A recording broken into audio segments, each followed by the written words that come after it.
Current affairs का जो 20 marks का क्वेश्चन है उसको किस तरह से अटेम्प्ट करना है।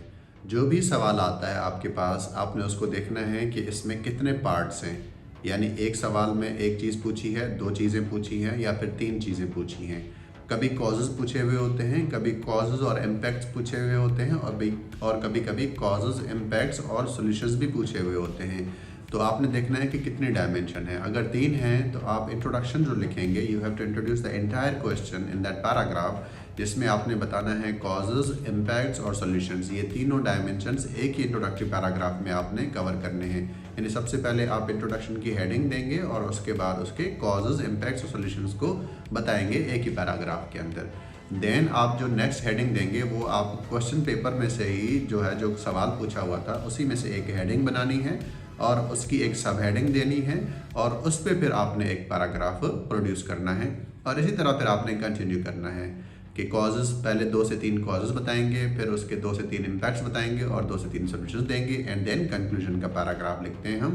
तो इस तरह से आप 20 मार्क्स का जो क्वेश्चन है उसको अटेम्प्ट करते हैं। पेपर प्रेजेंटेशन का ख्याल रखना होता है इस टाइम पे हमने, और आप कोशिश करेंगे कि हेडिंग्स और सब हेडिंग्स के लिए ऐसे मार्कर्स का यूज़ करें कि क्लियरली पता चले कि ये मेन हेडिंग है और ये एक सब हेडिंग है। और उसके बाद स्टूडेंट्स ये पूछ रहे होते हैं कि सर डायग्राम्स और मैप्स वगैरह बनाने होते हैं। ये जो है ये आपके एडिशनल और बोनस मार्क्स होते हैं। जितनी आपकी पेपर प्रेजेंटेशन अच्छी होती है, जितने मैप्स और डायग्राम्स और फ्लो चार्ट्स बने हुए होते हैं, उतने आपको एडिशनल मार्क्स मिल रहे होते हैं।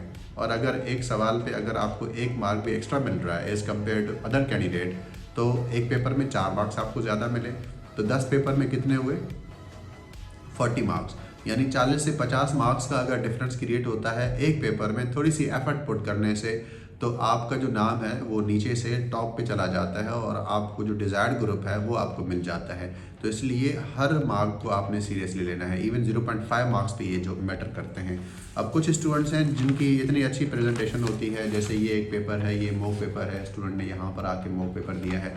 अब इसमें देखिए इन्होंने मैप जो बनाया है ये एक ही जो है मैप है, ये दोनों पेजेस पे इन्होंने इसको जो है लिखा है। और ये स्टूडेंट जो है वो कर पा रहे होते हैं इस वजह से कि उन्होंने एक्सटेंसिव राइटिंग प्रैक्टिस की है। अब ये जो मैप है ये इन्होंने बहुत ही कम टाइम में बनाया है और मॉक पेपर में ही बनाया है इन्होंने।